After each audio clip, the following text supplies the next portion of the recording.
Halo Bang. Apa kabar Bang? Baik. Tentang sidang hari ini Bang? Baik, hari ini sidang ke-22 masih mendengarkan keterangan saksi Adicat dari penasihat hukum. Tadi dari penasihat hukum menghadirkan 3 orang saksi Adicat. Yang pertama, yang satu pengurus, yang 2 mantan santri. Ya.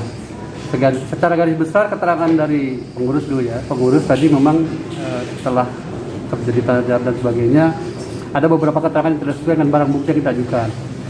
Dasar ada pemecatan beberapa orang santri, 13 santri itu dasarnya karena pertemuan secara akademik tidak cukup 70%, tapi berdasarkan surat keputusan yang kita sampaikan kita ajukan dan perlihatkan di persidangan, dasar pemecatan karena ada fitnah. Jadi dari pengurus tidak bisa menjawab tadi. Kemudian ada beberapa pertanyaan-pertanyaan kita juga tidak bisa tidak bisa dijelaskan secara detail oleh pengurus, sementara dia dari 98 itu. Terkait keterangan santri ada beberapa poin yang tidak bersesuaian dengan keterangan saksi sebelumnya. Itu saja mungkin poinnya. Terkait dengan perkara ini, apa keterangan saksi yang terkait? Ya, lebih menjelaskan terkait ini masalah kepemecatan saja. Jadi pemecatan 13 orang santri itu bukan dasarnya karena ada fitnah dan sebagainya. Sementara barang bukti yang kita ajukan di situ dasar menimbang dan memperhatikannya dasarnya karena ada fitnah. Mana? Dijelaskan terkait dengan Hari ini kita menghadirkan 3 saksi. Satu saksi terkait dengan ada saksi yang dihadirkan oleh JPU yang mengaku sebagai korban, yang kemudian membuat sebuah cerita yang cukup serem terkait hal urusan asusila, mencatut nama yang bersangkutan, dan itu dibantah dan itu tidak pernah ada, bahkan cukup keras bantahannya bahwa itu tidak pernah ada. Justru terungkap orang tersebut pernah mengaku, dia kan di saksiannya walaupun bukan korban, dia mengaku salah satu orang yang pernah diperkosa oleh terdakwa, tetapi saksi menyampaikan bahwa orang tersebut justru pernah bikin status di tahun 2015 kangen seseorang yang di sana, singkatan namanya terdakwa MSATS gitu. Nah, ini ada contohnya, ini tadi dihadirkan ini ya, dihadirkan sebagai bukti chat bahwa dia yang kangen kok ngaku diperkosa, kira-kira begitulah ya kondisinya ini gitu loh. Itu salah satu narasi yang bisa terungkap di persidangan. Berarti sangat jauh lah dari upaya penciptaan sesuatu yang seram seperti halnya peradilan opini sebelumnya. Itu satu saksi. Saksi yang kedua itu adalah orang yang juga ikut dikeluarkan dari 13 nama di tahun 2018. Nah, itu ditegaskan bahwa dia tidak ada kaitan dengan urusan dengan korban yang mengaku korban itu, tapi murni karena dia tidak mentaati aturan yang ada di sekolah. Contohnya Bang? Yaitu contohnya dia tidak aktif di kegiatan sosial, dia tidak pernah hadir, sering pulang dan sebagainya. Ini suka bolos lah. Akhirnya diberikan sanksi, dikeluarkan. Namun kemudian dia menyadari kekurangannya, menyadari kesalahannya, lalu dia meminta maaf dan berjanji akan rajin sekolah lagi.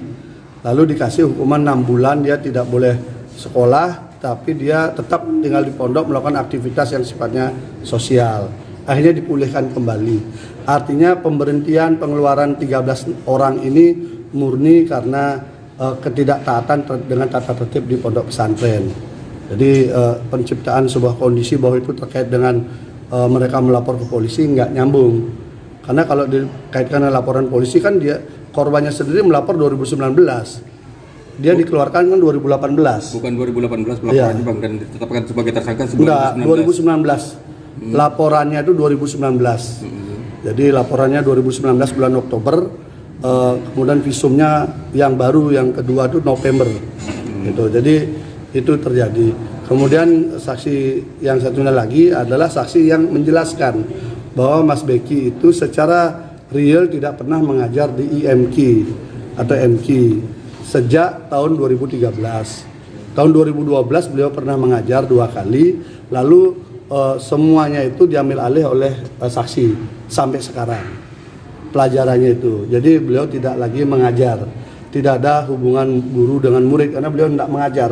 Dan faktanya memang semua saksi mengakui tidak pernah mendapat pelajaran langsung dari beliau.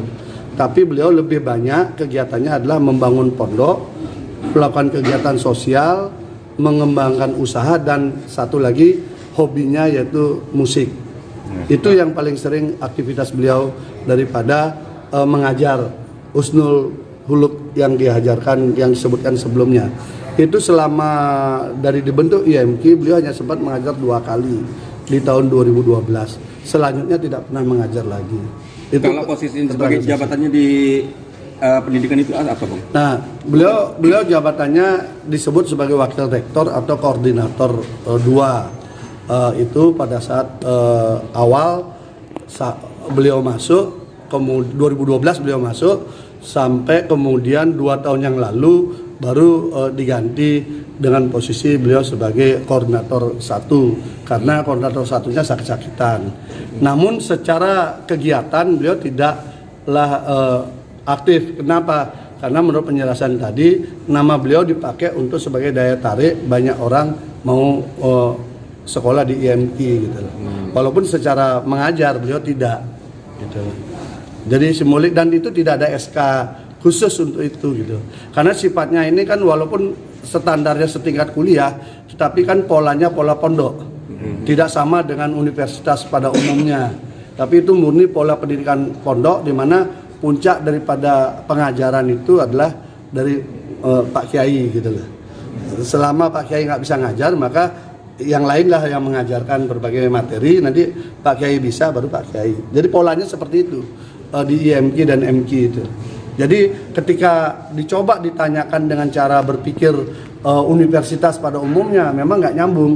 Maupun istilah rektor, makanya tadi sampaikan kadang disebut rektor Pak, kadang disebut koordinator. Kenapa gitu? Karena nggak nyaman juga katanya yang disebut rektor itu, karena kan kita hanya koordinator kegiatan saja gitu, kira-kira seperti itu. Polanya masih begitu, sangat sederhana, beda dengan yang SD, SMP, SMA gitu. Bang, tadi jaksa JPU sendiri kan ngomong kalau ada beberapa saksi Adicat dan saksi-saksi lainnya itu sendiri tidak bisa membuktikan apa yang dipertanyakan daripada JPU. Itu pertanyaan apa itu?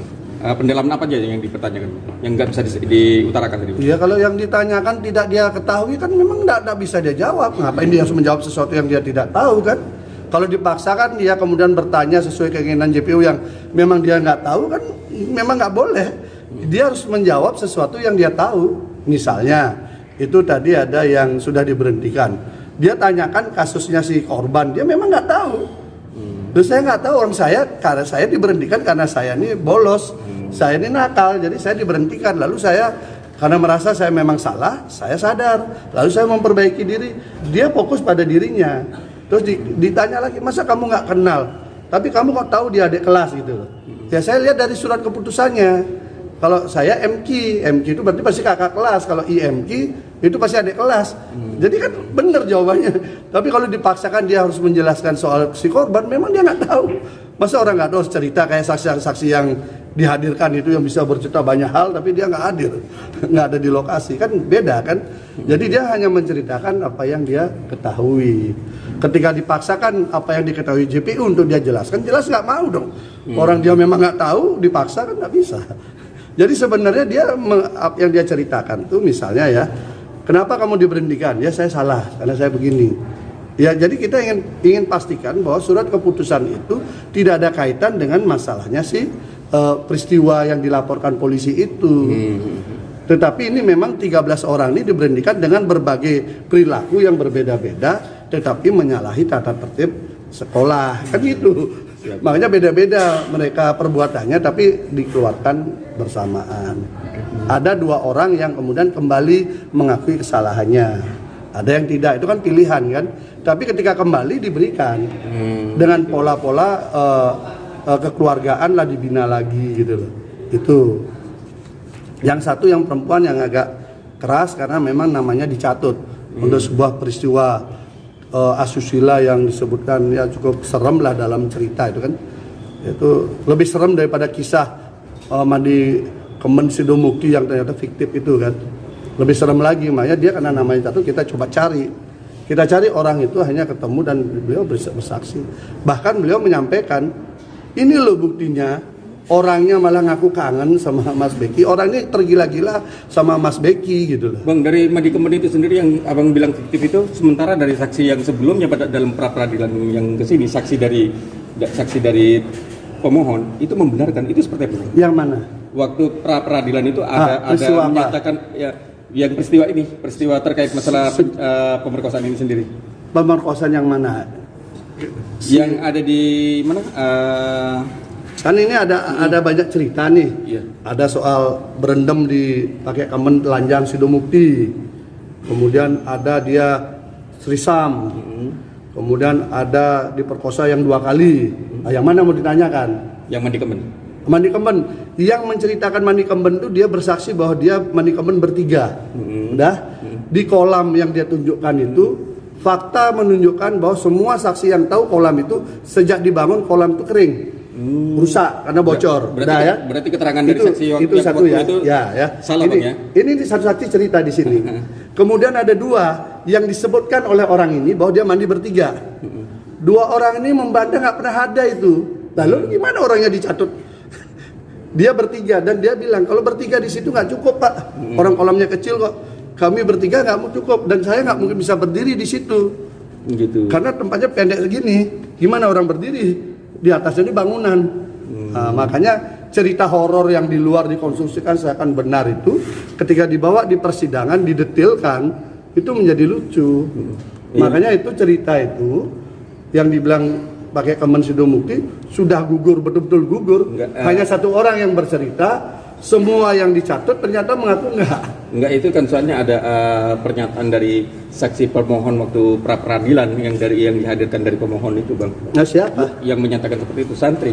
Enggak, siapa? Yang namanya saya lupa, saya Nah, artinya dari kesaksian di sini. Iya, betul. Soal Kemen Sidomukti di depan hakim. Ini kan sama depan hakim. Dia ini saksi ngaku dia bertiga disuruh mandi pakai Kemen Sidomukti. Bertiga nih.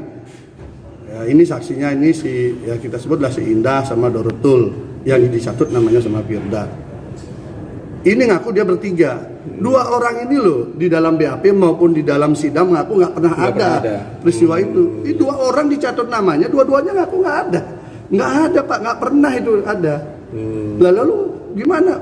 Kalau mau mandi Kemen di sana airnya pun nggak ada. Artinya orang kolamnya bocor. Mandi itu, Bang, ya. Mandi Kemen, itu ritual Kemen itu clear dan clean itu fiktif, cerita fiktif. Clear dan clean karena hanya 1 orang yang bercerita, semua membantah. Yang banyak orang membantah kondisi kolam, 2 orang membantah namanya dilibatkan di dalam ritual itu. Terus siapa lagi saksinya? itu yang itu ya. Nah, kalau yang soal yang 2 peristiwa itu kan udah saya cerita. Yang 2 cerita itu kan udah saya cerita kan, 2 itu bahwa nggak ada. Makanya ini akhirnya kita menjadi bingung. Ini sebenarnya kasus apa? Sebenarnya kalau aja saksi yang dilindungi mereka untuk tidak hadir di sini itu hadir, itu akan sangat bagus. Kita bisa buka karena kita sudah punya beberapa alat bukti, mau kita konfirmasi di situ. Kita akan ketemu mastermind dari skenario ini apa, kenapa harus si Mas Beki harus jadi korban gitu loh.